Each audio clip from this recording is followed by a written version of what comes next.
My fellow Nigerians, I speak to you today with a heavy heart and sense of responsibility, aware of the turmoil and violent protests unleashed in some of our states.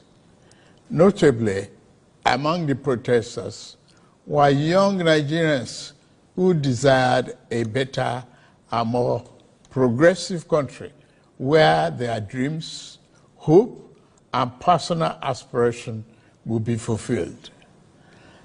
I am especially pained by the loss of lives in Borno, Jigawa, Kano, Kaduna, and other states, the destruction of facilities in some states, and the wanton looting of supermarkets and shops, contrary to the promise of protest organizers that the protest will be peaceful across the country. The destruction of properties set us back as a nation, as scarce resources will be again used to restore them. I commiserate with the families and relations of those who have died in the protest. We must stop further bloodshed, violence, and destruction. As the president of this country, I must ensure public order in line with the constitutional oath to protect the lives and property of every citizen. Our government will not stand idly by and allow a few with a clear political agenda to tear this nation apart.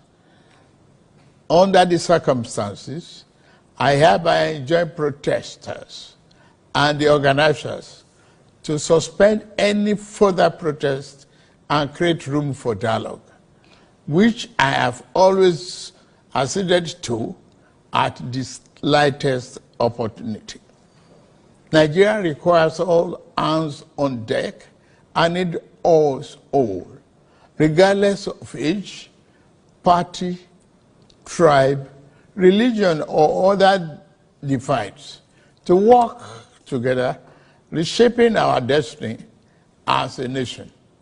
For those who have taken undue advantage of this situation to threaten any section of this country, be warned. The law will catch up with you. There is no place for ethnic bigotry or such threats in the Nigeria we seek to build. Our democracy progresses when the constitutional rights of every Nigerian are respected and protected. Our law enforcement agencies should continue to ensure full protection of life and properties of innocent citizens in a responsible manner. My vision for our country is one of a just and prosperous nation where each person may enjoy the peace, freedom, and meaningful livelihood that only democratic good governance can provide. One that is open, transparent, and accountable to the Nigerian people. For decades, our economy has remained anemic and taken a dip because of many misalignments that have stunted our growth.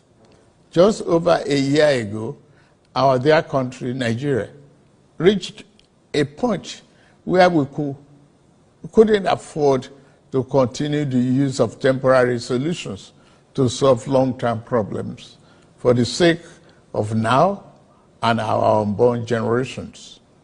I therefore took the painful yet necessary decision to remove fuel subsidy and abolish multiple foreign exchange system, which had constituted a noose around the economic jugular of our nation and impede our economic development and progress. These actions block the greedy and the profit that smugglers and rent seekers made. They also block the undue subsidy we had extended to our neighboring countries to the detriment of our people, rendering our economy prostrate. These decisions are made were necessary if we must reverse the decades of economic mismanagement that didn't serve us well. Yes, I agree, the buck stops on my table, but I can assure you that I am focused fully on delivering the governance to the people, good governance for that matter. In the past 14 months, our government has made significant strides in rebuilding the foundation of our economy to carry us into a future of plenty and abundance. On the physical side, aggregate government revenue has more than doubled, hitting over 9.1 trillion naira in the first half of 2024, compared to the first half of 2023, due to our efforts at blocking leakages, introducing automation, and mobilizing funds creatively without additional burden on the people. Productivity is gradually increasing in the non-oil sector, reaching new levels and taking advantage of the opportunities in our current economic ambience. My dear brothers and sisters, we have come this far, coming from a place where our country spent 97% of all our revenue on debt service. We have been able to reduce that to 68% in the last 13 months. We have also cleared legitimate outstanding foreign exchange obligations of about 5 billion without any adverse impact on our programs. This has given us more financial freedom and room to spend more money on you, our citizens, to fund essential social services like education and healthcare. It has also led to our state and local government receiving highest allocation ever in our country's history from the Federation account. We have also embarked on major infrastructure projects across the country. We are working to complete inherited projects critical to our economic prosperity, including roads, bridges, railways, power, and oil and gas development. Notably, the Lagos-Calabar Coastal Highway and Sokoto-Badagry Highway projects will open up 16 connecting states, creating thousands of jobs and boosting economic output through trade, tourism, and cultural integration. Our once declining oil and gas industry is experiencing a resurgence on the back of the reforms I announced in May 2024 to address the gaps in the Petroleum Industry Act. Last month, we increased our oil production to 1.61 million barrels per day, and our gas assets are receiving the attention they deserve. Investors are coming back, and we have already seen 2 foreign direct investments signed, over $500 million since then. Fellow Nigerians, we are a country blessed with both oil and gas resources, but we met a country that had been dependent solely on oil-based petrol, neglecting its gas resources to power the economy. We were also using our hard-earned foreign exchange to pay for and subsidize the use. To address this, we immediately launched our compressed natural gas initiative, CNG, to power our transportation economy and bring us down. This will save over 2 trillion naira a month being used to import PMS and AGO and free up our resources for more investment in healthcare and education. To this end, we'll be distributing 1 million kits of extremely low or no cost to commercial vehicles that transport people and goods and who currently consume 80% of imported PMS and AGO.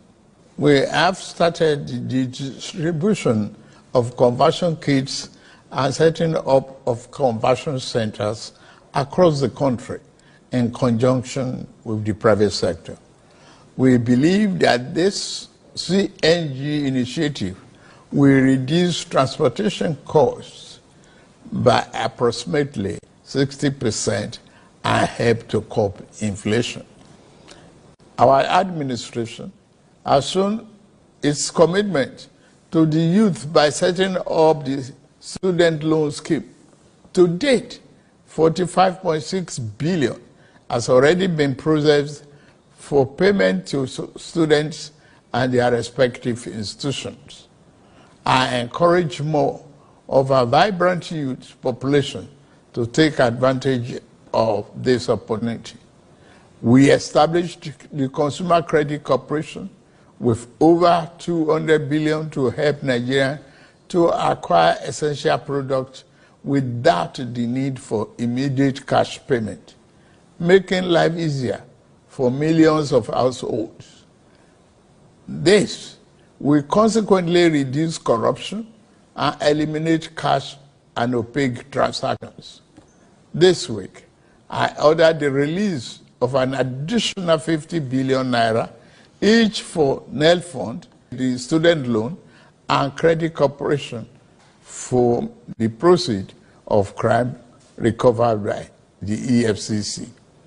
Additionally, we have secured $620 million under the Digital and Creative Enterprises, IDICE, a program to empower our young people, creating millions of IT and technical jobs that will make them globally competitive.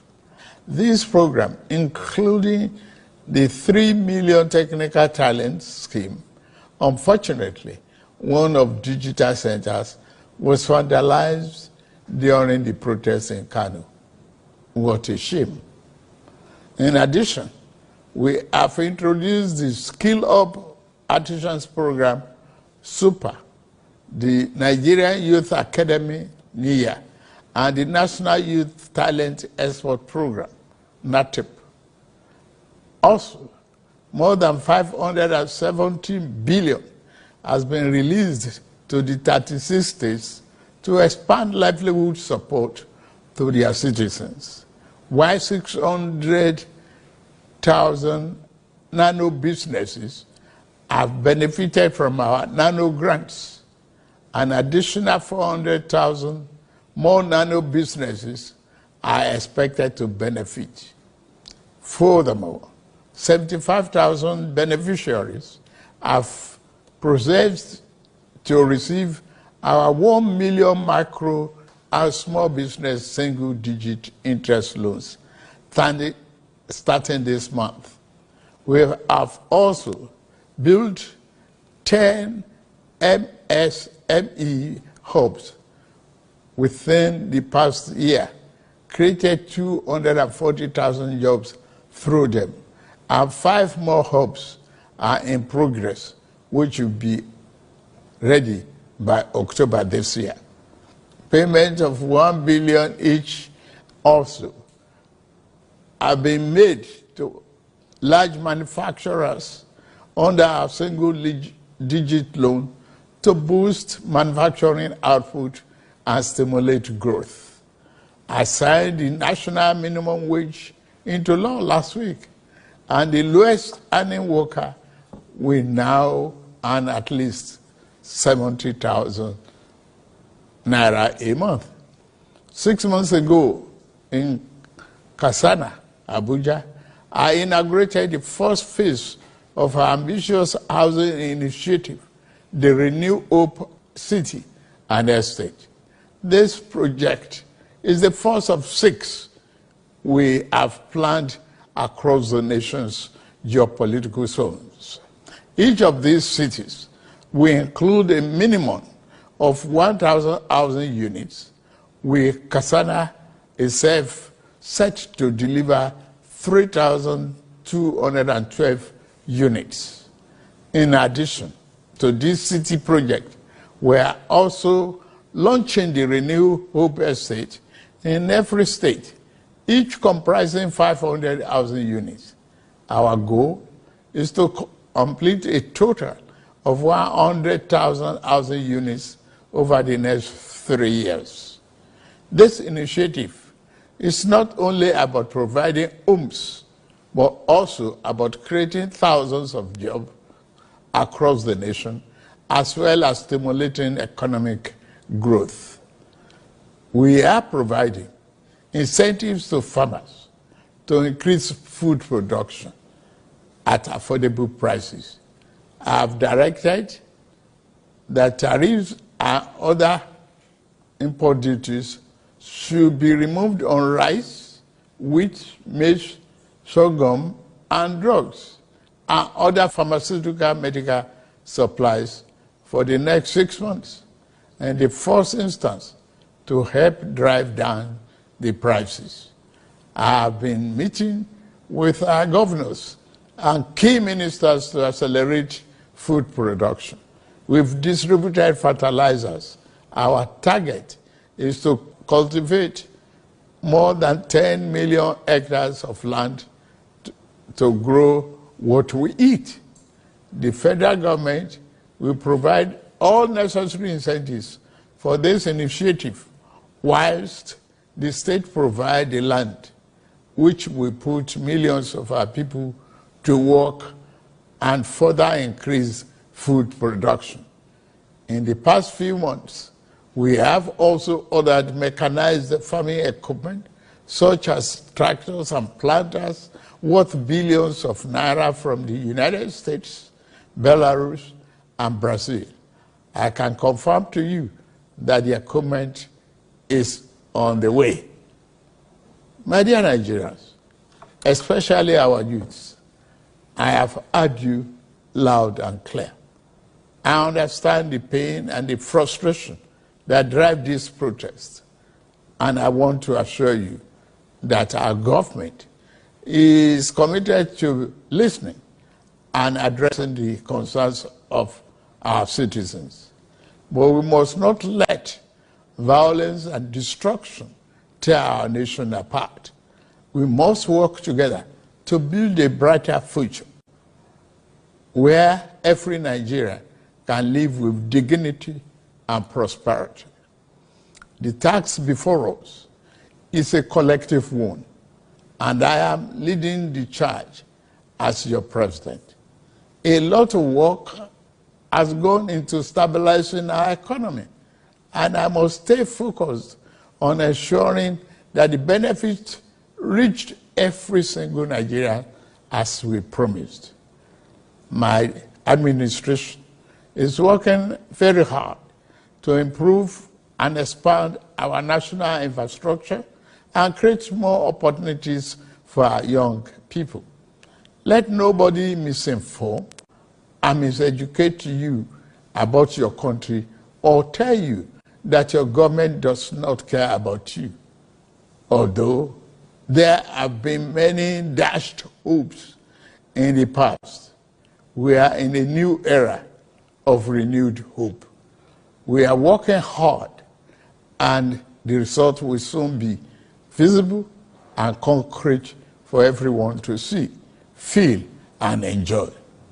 Let us work together to build a brighter future for ourselves and for generations to come.